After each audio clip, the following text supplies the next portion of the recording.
Hello, everyone. Welcome back to the Absolutely Podcast, the podcast specifically designed to help women defeat diet culture and live their dream healthy lifestyle. Today's episode, I'm going to be talking all about how to break that weekender mentality that maybe you are struggling with. I know that I for sure struggled with this in the past, maybe getting to the weekend and feeling like I was going to lose all of my progress or just really struggling with going off the rails when the weekend would come because it felt almost like a free pass and then destroying my progress that I worked so hard to have the past week. And I really thought that weekends were the enemies for a long time. And the weekends were something that almost scared me in a sense because I felt like I had no control over the weekends. And it was just something that I couldn't have the best of both worlds of enjoying the weekends and then also being able to have this physique that I wanted. And I really, truly feel like I've cracked the code at this point. So I'm going to be sharing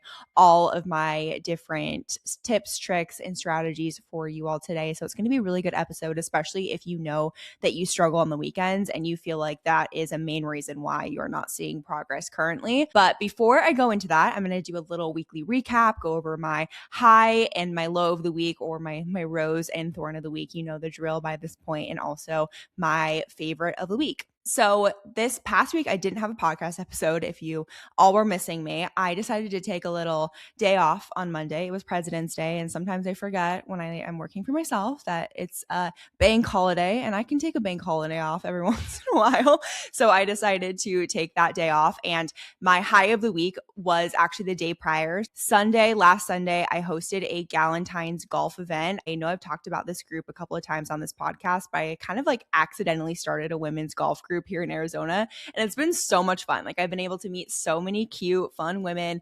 And I hosted a golf event and it was all day. It was so much fun. We played like 45 minutes away from my house. And afterwards we did a cocktail hour and stuff. And it was just like literally the best day ever. Since moving here, I don't want to say struggled to make friends, but I have like a couple of friends, whatever. But it's been really nice to have friends that also like do a similar hobby and get out and do that. And so it was really, really fun. And I'm just learning about event planning and stuff, but honestly, pretty like casual at the moment. But it was such a fun day. But I was there from like 9 a.m. or like 10 a.m. until like 6:30. Afterwards, I literally had like a hangover from it because it was just so much fun. Very social though, and just like a lot of work obviously went into that. So the day after was President's Day, and I decided, you know what? I honestly don't think I can talk today. Like I got to take one day off, and it's really shows a lot of growth for me. And just from like a stress perspective, I am definitely a person that likes to like push through sometimes those emotions of like, Abby, like you need to rest. And so I decided to just kind of lean into that and take a little day of rest and to not do the podcast. And then I was like, I'm going to record the podcast Tuesday. And then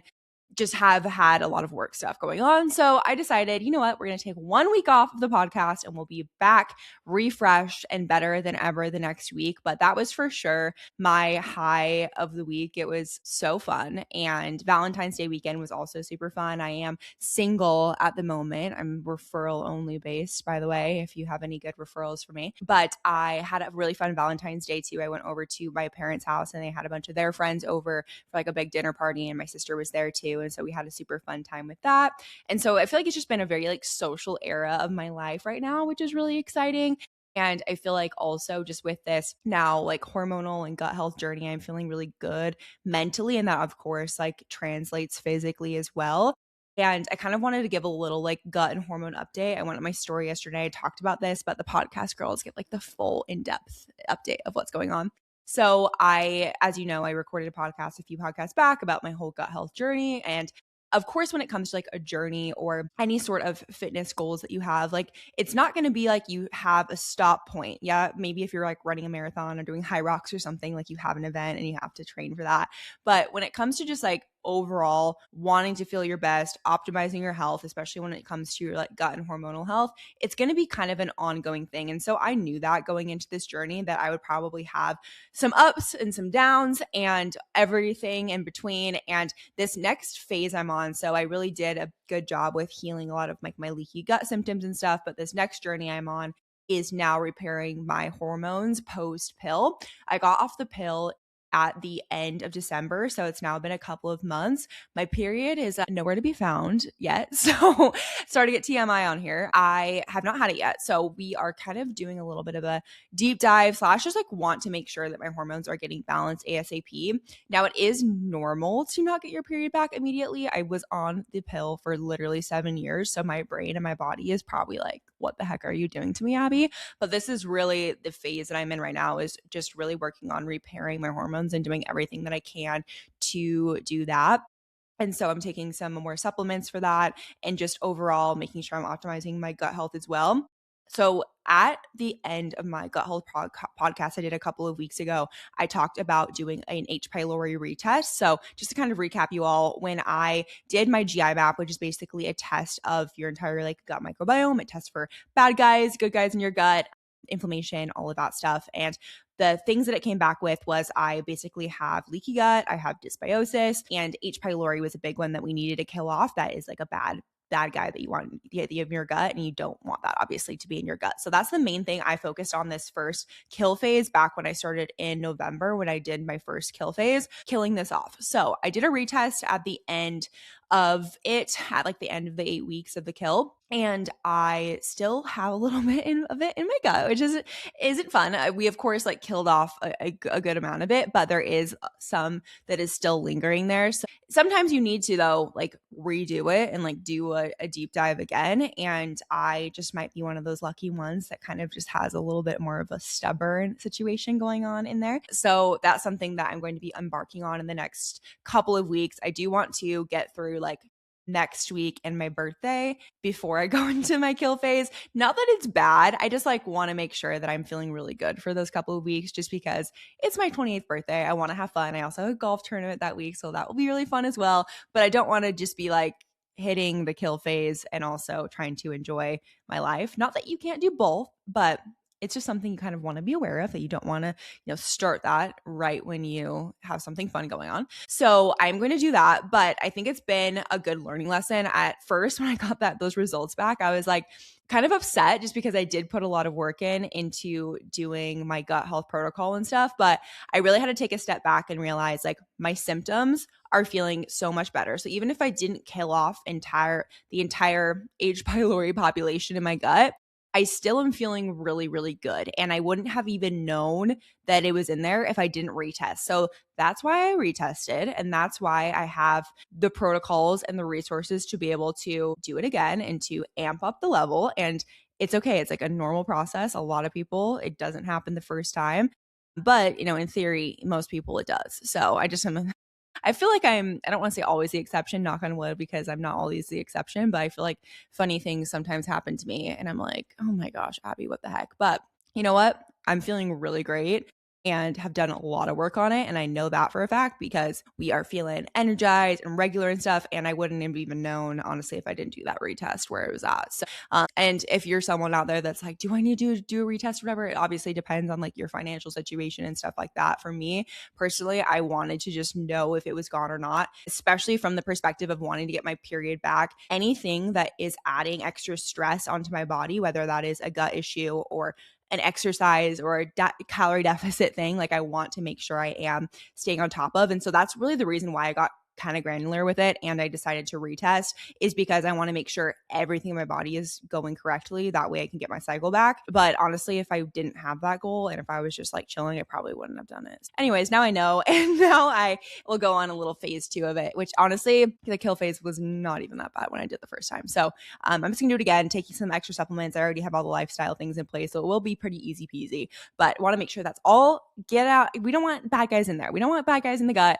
And I think that will be a really good thing for my hormones as well. So that's why I am doing it. But I feel like now I'm at this point, I'm like over explaining myself. You all know the vibe. So that's kind of the update on my like gut and hormone health journey.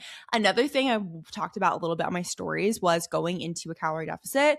This is something I'm not going to do right now.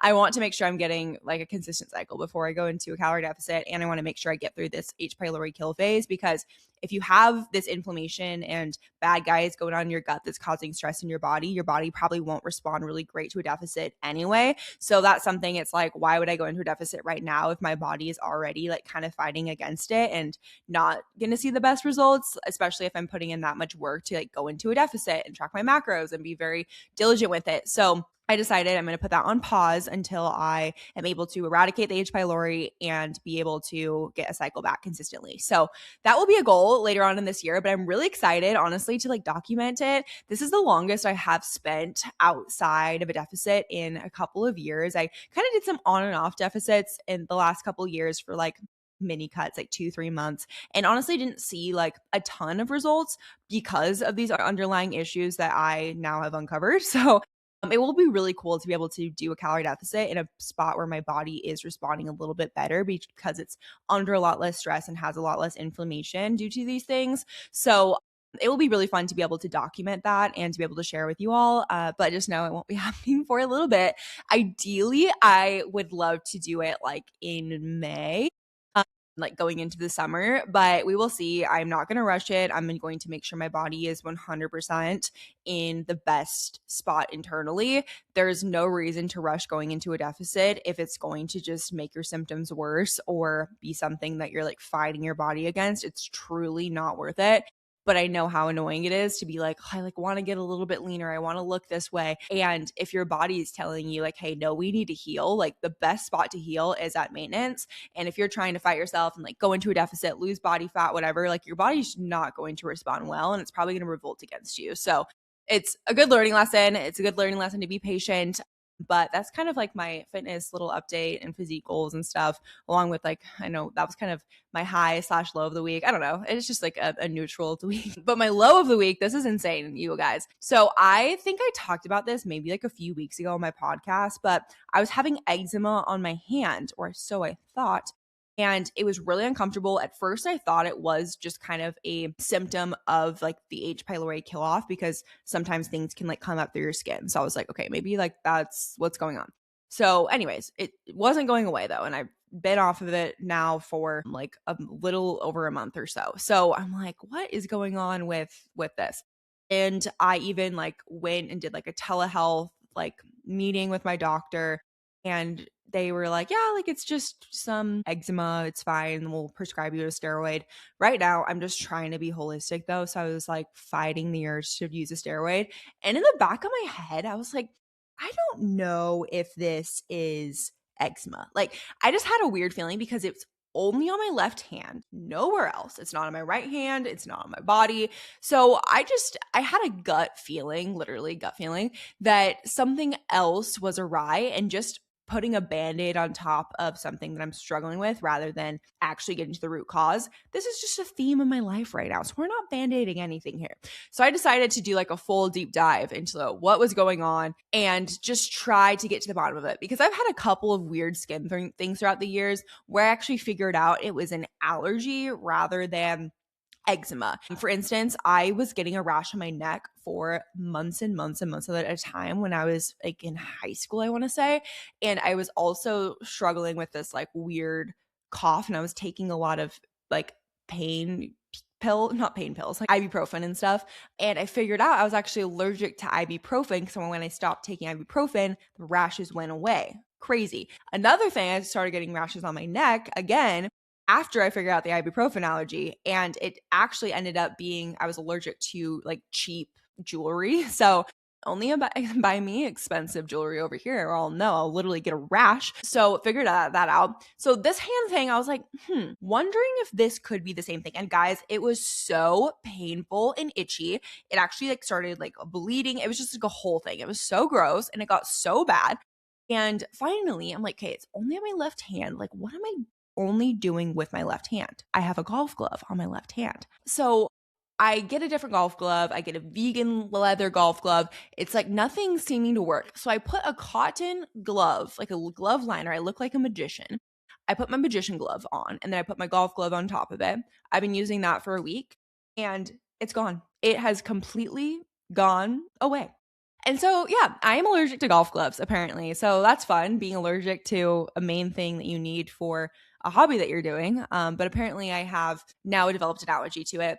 And I guess it can be like the way that the leather is treated or something, or it can be like a chromium allergy. I think that's like part of the way the leather is treated, or like a synthetic situation that's just like making my skin really irritated. So, anyways, that's how I figured out that I have a golf glove allergy and I have to wear magician gloves underneath, and it's really attractive. So, that is my high low of the week. And honestly, I'm like, I think we should just dive into the whole episode and not go over favorites. I honestly didn't really have a favorite written down anyway. So I think that we just hop right into the episode of weekender mentalities and how to stop this pattern. Because I mean, nothing is more frustrating than being super disciplined Monday through Thursday. Maybe you're tracking your calories, you're tracking your macros, you're getting your workouts in.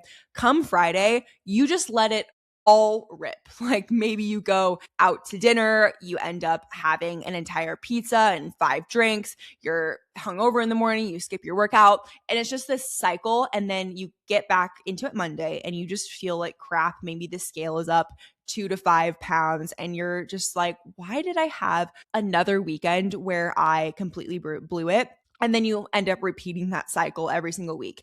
And it's really interesting because your body doesn't know it's the weekend. Like it only knows patterns. And so if you're doing this to yourself every single weekend, your body is not going to respond well to your protocols. And it's really not a metabolism problem. Like I know you probably see girls that go out on the weekends, you're like, how do they look that way? It's really like a mentality thing. And so we'll be talking about kind of how to change that mentality a little bit for you. That way you can still have fun on the weekends. Because let me tell you, I've cracked the code. Like I have cracked the code on being able to have fun on the weekends, but also maintain a physique that I really like. And it's not hard if you understand the concepts of like the weekends and not restricting yourself so much during the week, where then when the weekend comes, it's kind of this mind F and you want to go completely overboard. So what the weekend mentality actually is being good during the week and then on the weekends just completely blowing it. And when you maybe have a cheat meal, that leads to a cheat day, then that leads to cheat weekends.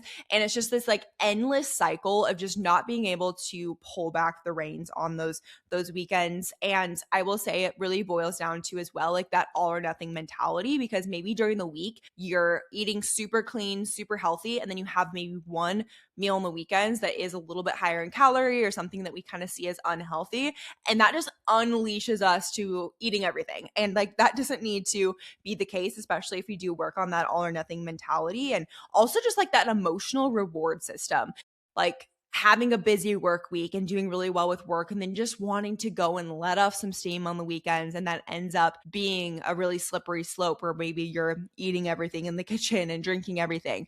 And yes, like you can definitely reward yourself. I think that a lot of fitness people are like, don't reward yourself with food. I personally like love to get to the weekend and have a good cocktail or have a nice meal out.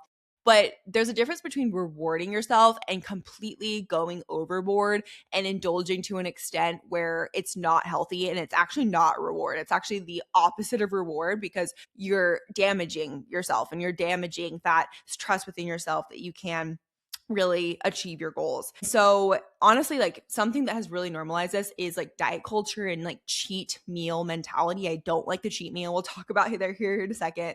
And of course, like social culture as well, like it reinforces this, like, oh, it's the weekend, it's fine. Like that peer pressure element is definitely there during the weekends as well. So that can for sure make it worse. And then restriction is going to just make it worse as well. Like if you are restricting during the week, don't be surprised when you get to the weekend and you can't control yourself at all because you're not allowing yourself any of these foods.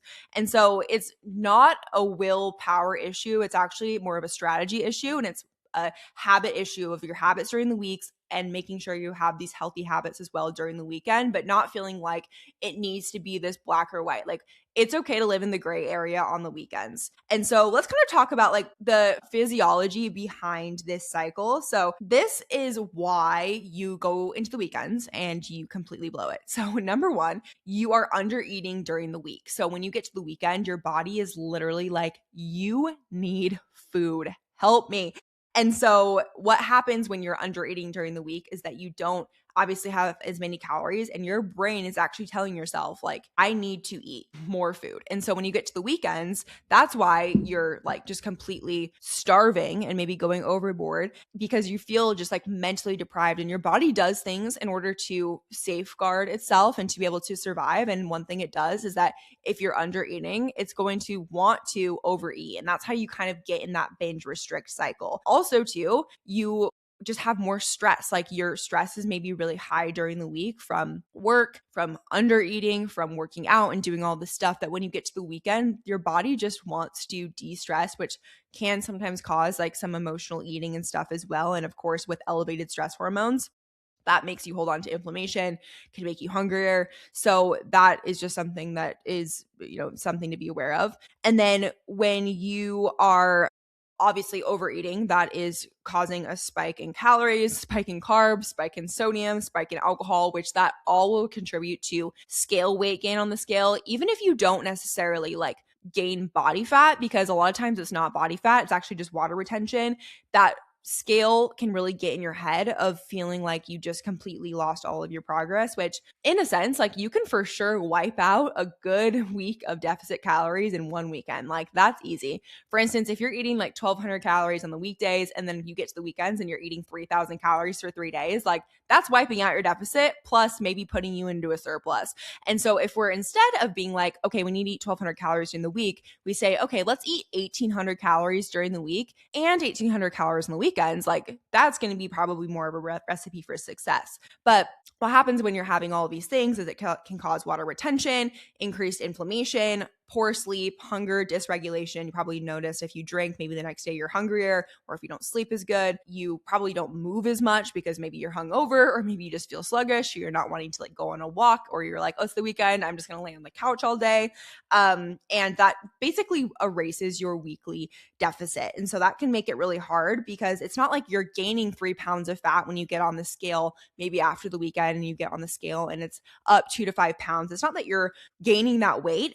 It's probably just water and stress and inconsistencies, honestly. But if you stall because your weekly average is, you never are able to get under that weekly average, you're going to probably feel pretty defeated, because you're like, why am I not able to make progress during the weeks and then going into the weekend? So we have to make sure that we're getting to that root problem and shifting like the behavior into an identity situation. Because if you identify yourself as someone that goes crazy on the weekends, I promise you are never going to see results. You really have to get to the bottom of why you're doing this to be able to conquer this attitude and to be able to adopt a new identity. So I think the first thing is that scarcity mindset, or feeling like you can only have these foods during the weekends. I promise you, if you start incorporating maybe some of these like quote unquote unhealthy foods during the week, and I'm not saying to have this every single day, but if you're only allowing yourself things like alcohol and sweet treats, whatever, on the weekends, you are going to feel the need to binge. But if you are able to have those foods during the week, or just like not be like so restrictive, or like that's the only thing you're thinking about, you will feel a lot better come the weekend, because you're not feeling like this is the only opportunity to be able to have those foods. And so one thing I actually do for a lot of clients, like let's say that they have a fixation on donuts and they get to the weekend and they are eating all of the donuts, I will literally say, okay, let's have maybe a donut 3 days out of the weekdays. Like, I know that's kind of overkill, but they'll start having it and they're like, okay, well, now I'm like getting to the weekend and I don't feel like I need to like completely gorge myself with donuts. And so it's really interesting, like this, just the psychology around food and that relationship with food, and like when it comes to scarcity. And another thing with scarcity is not eating enough calories during the week. And I already kind of talked about this of I'd rather you eat 1,800 calories than 1,200 calories during the week and then binge on the weekends. Like if you are eating enough consistently, your body isn't going to get to the weekend and feel like you need to completely binge. Like if you're in a healthy calorie deficit, you'll get to the weekend and you will feel a lot better. Now, some people can be in a healthy calorie deficit and still get to the weekend and be like, I want to binge on everything. So that's a case where you probably need to have a little bit more, I would say, like self-control, and potentially even put some of those fun foods in during the week. But we have to really look at like that on track versus off track identity. Like we don't ever want to be in that black or white zone, especially if you have this history of like chronic dieting and like really having some of these things etched into your brain.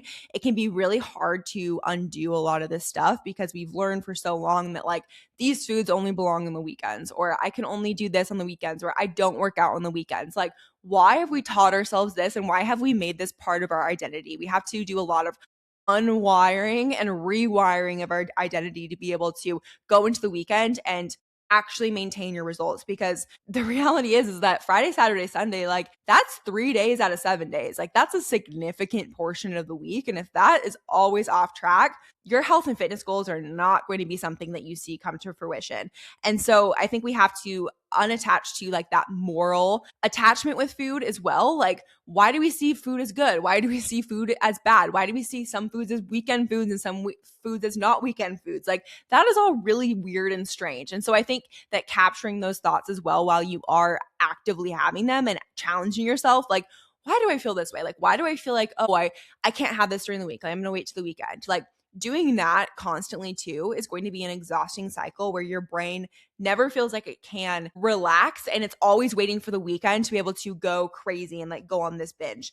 Because like your weekends are, if you feel like your weekends are very out of control, your weekdays are probably way too restrictive. And like that is the real tea here. Okay, so I'm going to go over a 5-step process in order to eliminate the weekender mentality. So step 1 is to stop under eating Monday through Thursday. We want to make sure you're having adequate calories, adequate carbs. We're not cutting out any sort of food groups. Protein consistently is high. Micronutrients consistently are high. Fiber is high.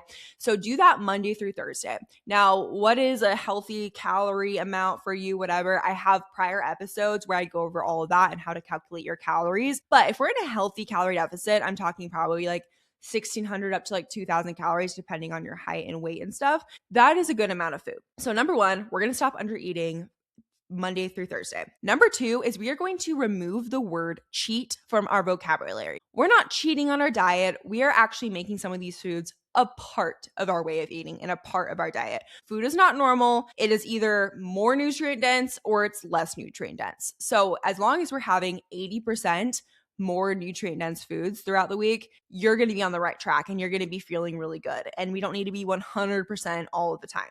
Number 2 is we can have planned weekend flexibility. I say planned because if we just go into the weekend just with no care in the world, you're probably not going to do your best with your plans. So what I like to do going into the weekends is plan, okay, like how am I going to get my 4 lifts in for the weekend, how I'm going to get my 10,000 steps, whatever, like having a good amount of activity. I'm really on top of my water. I'm on top of protein, and maybe I'm having like a meal or 2 out during the weekends, but I'm planning for those things. And I know that some people are type B and they're like, I don't like to plan. But when it comes to losing weight, like you have to plan a little bit. And there's no way of getting around that. Don't skip meals to save calories. Don't, not have protein at every meal. Like do the basic things that you do during the week and replicate that into the weekend. Just because it's the weekend doesn't mean that we let all of our habits go out the window. If you can emulate some of your habits during the week that are healthy, you can emulate those into the weekends and be able to practice some of those habits that are very small but very effective, like having enough protein and having fiber. And maybe instead of having all meals out during the weekends, maybe you have like a couple of meals out. So there is a give and take that way you won't feel like crap waking up on Monday like, oh my gosh, I feel like I just ate the entire city. Like no one wants to feel like that. It's not a fun feeling. And so if we can really prioritize and plan a little bit better, that will really help as well to have that flexibility and having a plan for that flexibility as well. Like flexibility doesn't mean just like throwing your hands up and saying, oh, like I don't have plans today, I'm just gonna eat whatever I want. It's like, no, like have a breakfast at home, have a lunch at home. You're having dinner out. Let's plan ahead for that and enjoy that a little bit more, but have maybe some less calories during the day. Like it doesn't need to look crazy. Also, to like focus on your weekly averages. When we look at the full weekly average, especially when it comes to like weigh-ins or calories, the weekends, your weigh-ins might be a little bit higher. So that's something to not struggle with. And then it's also really important to not just focus on like single things that didn't go like to plan. Like don't focus on maybe the one night that you did bad and be like, oh, like last night I did bad, like I might as well do bad this whole week. Like look at the weekly averages. If you are being consistent 80% of the time, like that is all you really need in order to see results. And so like at that one night or that one meal, not focusing too much on that, focus on all the good things that you have done. And I mean, there is a time and place to like kind of judge yourself and say, okay, have I actually been as consistent as I think I have been doing? Like that's obviously a different situation. But if you can really focus on the good things that you're doing, that's really important as well. And then step number 5 is no Monday punishment. Don't get into Monday and be like, okay, I need to do all these crazy workouts. I need to go on this crazy extreme diet. Like that is only doing yourself a disservice and something that is just going to not be advantageous to your life or that binge and restrict cycle. So I really, really recommend developing a healthy routine that includes that 80-20 balance, eating healthy 80% of the time, unhealthy 20% of the time, for lack of a better term, and just making sure like you're working out consistently every week 3 to 4 times, going to the gym, getting a good amount of steps in. Like that is really all you need in order to really live a healthy lifestyle that's sustainable and something that you don't feel like you need to really restrict yourself during the week and then go completely off the rails during the weekends. I wanted to share with you how I like to plan out my weekends and kind of like what my weekend routine looks like. So actually today that now I'm filming this is a Friday. So Fridays typically I will still just be in like my normal routine as far as like getting my lifts in or whatever. At the beginning of my week, I always plan out when I'm going to be getting my workouts in. So I'll go into my calendar, I'll plan out where I'm getting those workouts in, and then daily I'm hitting my 10K step goal. Like those two things are non-negotiable for me. Sometimes I have to put off going to the gym like to one of the weekend days. I'm totally fine with that. I honestly like a weekend workout at times. So that's something that I do a lot as well. But today is Friday. So I typically go out to dinner maybe like 1 or 2 times during the weekend. So for instance, tonight I'm going out to dinner. I'm going to a little steak dinner and I am planning on having a dirty martini. I'm planning on having a steak, maybe a little baked potato situation, some oysters. So excited. It's going to be so yummy. And this is something I'm not saying like, okay, I'm going to dinner on Friday night. I'm having this meal that maybe is going to be a little bit higher in calories. I just am going to let the rest of the weekend just completely go to waste. That is a really stupid way of looking at things. Instead, I'm going to say, I'm going to enjoy tonight. I'm going to wake up tomorrow. I'm going to get right back onto my routine. I'm going to eat a healthy breakfast, a healthy lunch, healthy dinner. Tomorrow, I am like going golfing. I'm doing something active for myself. So it's so important to realize that just because you had maybe like one night of like bad eating, quote unquote, doesn't mean you need to throw the entire rest of the weekend away. And so that's what I'm doing tonight. So one of the nights I usually go out to eat, I'll just get right back into routine the next day. And I will say too, if you're someone that likes to drink alcohol, I never let alcohol be an excuse for not getting my movement in or not getting my workouts in. Like if I'm going to drink and I'm going to feel like crap the next day, I am still going to be getting up and I'm still going to be eating healthy and I'm still going to be doing these things. If you let alcohol be the reason why you are not working out and not eating healthy and not doing these things, like you're going to be in that cycle too. So if I'm going to have a couple of drinks tonight, I am not going to let that be like the reason I'm not getting a workout at tomorrow or the reason I am eating super crappy. Like you don't want to perpetuate that cycle. And I know it's really hard. Like the last thing sometimes you want to do is like have a healthy breakfast after a night of drinking or like go on a walk after a night of drinking, but it is really, really important. And I feel like now these days, even if I have like 1 to 2 drinks, like I feel the effects of it, which is really unfortunate. But I really, really try to get up, still get my steps in, do all the things I can do to be healthy with that. And then Sunday typically is like a reset day. I don't like doing meal prep necessarily. I like to do like more like bulk ingredient prep. So I might sometimes like bulk ingredient prep my meals and then just get right back onto my normal routine on Monday. But yeah, 1 to 2 meals out, have a little bit more flexibility during the weekends, but I really am still staying my routine. I'm hitting all my lifts for the week. I'm hitting my steps for the day. I'm hitting my hydration. Those things really stay a big pillar of my day, even on the weekends. And that's something that I really think helps me to get to my goals. So that's a little bit of an inside look on my weekend.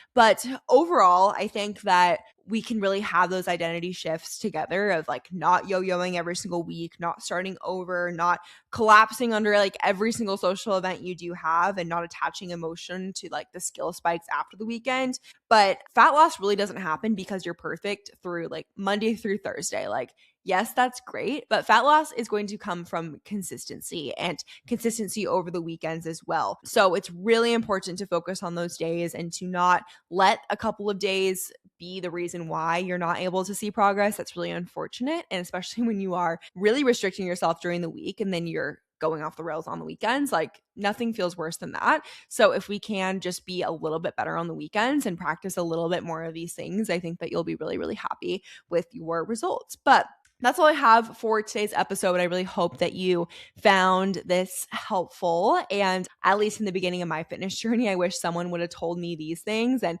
told me that like you can have a life outside of your health and fitness. Like you don't need to be focused on being perfect or stay indoors and not do anything. Like there is a way to have the best of both worlds, but you also have to give yourself a kick in the butt when necessary. And you need to know like when you need to be more consistent and have that balance as well. Like balance is really, really important, and not beating yourself up for having a meal out and enjoying it and being a human at the end of the day. So hopefully you all enjoyed this. Make sure to rate, subscribe, do all the things that you want to do on whatever platform you're listening on. And I will talk to you next week. Bye.